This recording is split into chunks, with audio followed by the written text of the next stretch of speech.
Pengertian sengketa kewenangan konstitusional antar lembaga negara. Sengketa kewenangan konstitusional antar lembaga negara adalah perselisihan antara dua atau lebih lembaga negara mengenai pelaksanaan kewenangan yang secara tegas diberikan oleh Undang-Undang Dasar Negara Republik Indonesia tahun 1945. Sengketa ini timbul apabila suatu lembaga negara merasa bahwa kewenangannya telah dilanggar, diambil alih, atau diintervensi oleh lembaga negara lain dalam menjalankan tugas dan fungsinya sesuai ketentuan konstitusi. Mahkamah Konstitusi berwenang memeriksa dan memutus sengketa semacam ini sebagaimana diatur dalam pasal 24C ayat 1 Undang-Undang Dasar 1945. Kewenangan ini bertujuan untuk menjaga keseimbangan kekuasaan, memastikan kejelasan fungsi antar lembaga negara, serta menegakkan prinsip konstitusionalisme dalam sistem ketatanegaraan Indonesia. Menurut Hakim Konstitusi A. Mufti Fajar, Undang-Undang Dasar 1945 maupun Undang-Undang Nomor 24 Tahun 2003 tidak menjelaskan secara spesifik apa yang dimaksud dengan lembaga negara yang kewenangannya diberikan oleh Undang-Undang Dasar, sehingga menimbulkan beberapa penafsiran. Yang pertama, penafsiran luas, mencakup semua lembaga negara yang nama dan kewenangannya disebut atau tercantum dalam Undang-Undang Dasar 1945. Penafsiran moderat, membatasi pada lembaga tertinggi dan tinggi negara. Lanjut, penafsiran sempit, merujuk secara implisit dari ketentuan pasal 67 Undang-Undang Nomor 24 Tahun 2003 tentang Mahkamah Konstitusi. Berdasarkan pasal 2 ayat 1 PMK, lembaga negara yang dapat menjadi pemohon atau termohon dalam perkara sengketa kewenangan konstitusional lembaga negara meliputi yang pertama, Dewan Perwakilan Rakyat, Dewan Perwakilan Daerah, Majelis Permusyawaratan Rakyat, Presiden, Badan Pemeriksa Keuangan, pemerintah daerah, dan lembaga negara lain yang berkewenangan diberikan oleh Undang-Undang Dasar 1945. Urgensi dan ruang lingkup sengketa kewenangan konstitusional. Yang pertama ialah menjaga keseimbangan kekuasaan. Sengketa kewenangan konstitusional adalah mekanisme vital untuk memastikan tidak adanya lembaga negara yang melampaui batas kewenangannya, sesuai amanat Undang-Undang Dasar 1945. Ini merupakan fondasi sistem check and balance dalam ketatanegaraan Indonesia. Kemudian yang kedua ialah mencegah konflik antar lembaga.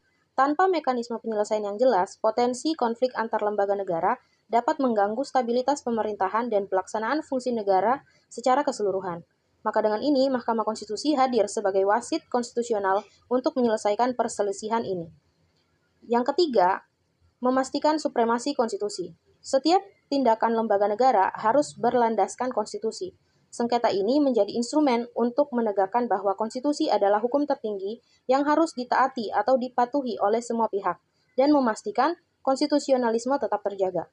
Adapun ruang lingkup sengketa ini mencakup perselisihan mengenai kewenangan yang diberikan oleh Undang-Undang Dasar 1945 kepada lembaga negara yang kewenangannya diatur dalam Undang-Undang Dasar 1945. Hal ini dapat berupa klaim tumpang tindih kewenangan, pengambil alihan kewenangan, atau bahkan tindakan yang dianggap menghambat pelaksanaan kewenangan lembaga lain. Maka dengan ini, MK harus memastikan bahwa setiap lembaga beroperasi dalam koridor konstitusionalnya masing-masing. Perkenalkan, nama saya Samsindar Natasha dengan NIM 20220201030008 dari jurusan Hukum Tata Negara kelas A.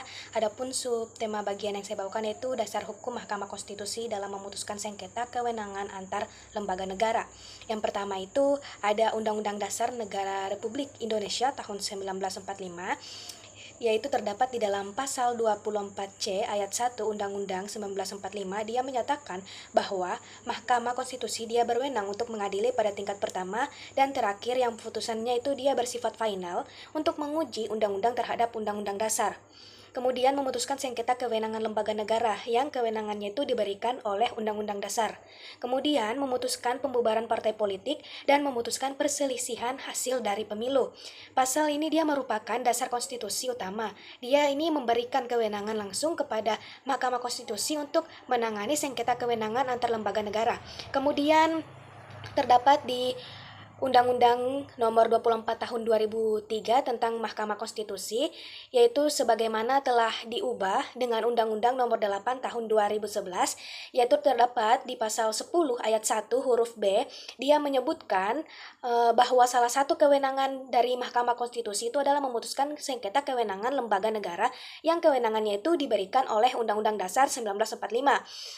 Kemudian terdapat di pasal 61 sampai 65, dia mengatur lebih lanjut mengenai syarat permohonan pihak yang dapat mengajukan sehingga jenis kewenangan yang dapat disengketakan. Kemudian dia juga undang-undangnya ini menjelaskan mekanisme teknis dari material dari kewenangan tersebut, termaksud persyaratan formil dan batas legal standing lembaga negara yang dapat menjadi pihak. Kemudian yang terakhir itu di Peraturan Mahkamah Konstitusi PMK nomor 08/PMK/2006 tentang pedoman beracara dalam sengketa kewenangan konstitusi lembaga negara. Yang pertama, PMK ini dia mengatur tata cara beracara secara rinci, mulai dari pengajuan permohonan, pemeriksaan awal, sidang pemeriksaan, hingga pengambilan putusannya. Kemudian yang kedua, dia ini pengaturan ini disusun oleh Mahkamah Konstitusi ini untuk melengkapi dan menjabarkan ketentuan dalam undang-undang dan Undang-Undang MK agar proses penyelesaian sengketanya dia ini bisa berlangsung secara lebih efektif dan sesuai asas due process of law. Cara di Mahkamah Konstitusi dalam menyelesaikan sengketa. Yang pertama, pengajuan permohonan. Permohonan harus memuat identitas lembaga negara permohonan dan termohon, uraian kewenangan yang dipersengketakan, kepentingan langsung dari pemohon, serta posita dan petitum secara jelas. Terus yang kedua, pemeriksaan administratif dan registrasi. Panitra MK melakukan pemeriksaan awal untuk kelengkapan berkas. Jika belum lengkap, pemohon diberi waktu 7 hari untuk melengkapi. Setelah lengkap, permohonan dicatat dalam buku registrasi perkara konstitusi atau BRPK dan diberi nomor perkara. Yang ketiga, penjadwalan sidang dan pemanggilan para pihak. Jadwal sidang pertama ditetapkan paling lambat 14 hari kerja setelah perkara didaftarkan. Terus yang keempat, pemeriksaan pendahuluan. Dilakukan oleh hakim panel untuk memeriksa keabsahan permohonan, meliputi legal standing permohonan, kewenangan yang disengketakan, serta alat bukti awal, saksi, dan ahli.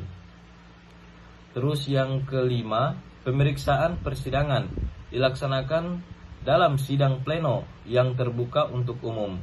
Terus yang keenam, rapat permusyawaratan hakim dilaksanakan secara tertutup dan rahasia oleh minimal 7 hakim konstitusi. Terus yang terakhir, putusan sela dapat dikeluarkan untuk menghentikan sementara pelaksanaan kewenangan yang disengketakan. Saya Yayuki Semala Rahayu dengan NIM 20220201030019. Contoh kasus sengketa kewenangan yang pernah diputus oleh Mahkamah Konstitusi antara Komisi Yudisial dan Mahkamah Agung. Nomor perkara 005/PUU-4/2006. Judicial Review Undang-Undang 22 Tahun 2004 tentang Komisi Yudisial dan Undang-Undang Nomor 4 Tahun 2004 tentang Kekuasaan Kehakiman. Pokok sengketa, Komisi Yudisial mengklaim kewenangan mengawasi seluruh hakim, termasuk Hakim Agung dan Hakim Konstitusi. Namun, Mahkamah Agung menolak pengawasan tersebut karena dianggap melanggar prinsip kekuasaan kehakiman yang merdeka. Putusan MK memutus bahwa Komisi Yudisial tidak berhak mengawasi Hakim Agung maupun Hakim Konstitusi karena hanya berhak mengawasi hakim di bawah Mahkamah Agung, terbatas pada ranah etik dan moral. Dasar hukumnya pasal 24A ayat 1 Undang-Undang Dasar 1945 dan prinsip lex superior. Kemudian sengketa antara DPR dan Badan Pemeriksa Keuangan. Nomor perkara 006-SKN-5/2015. Pokok sengketa, DPR menuduh BPK telah melebihi kewenangannya dalam mengaudit pelaksanaan anggaran DPR secara langsung tanpa sepengetahuan lembaga legislatif tersebut. Putusan MK menolak permohonan pada pemeriksaan pendahuluan karena DPR gagal membuktikan bahwa terjadi sengketa kewenangan konstitusional. MK menegaskan tidak ada tumpang tindih antara kewenangan antara DPR dan BPK. Kemudian dasar hukumnya pasal 24C ayat 1 Undang-Undang Dasar 1945. Kemudian perkara antara DPD dan KPU. Nomor perkara 29/SKN-8/2010. Pokok sengketa, DPD menggugat KPU karena merasa tidak dilibatkan dalam proses penyaluran teknis pelaksanaan pemilu padahal menyangkut anggota DPD. Putusan MK menyatakan bahwa DPD tidak memiliki kewenangan dalam membuat aturan atau menetapkan peraturan teknis penyelenggaraan pemilu. Kewenangan sepenuhnya berada pada KPU. Oleh karena itu, tidak terjadi kewenangan konstitusional. Dasar hukumnya pasal 22D Undang-Undang Dasar 1945.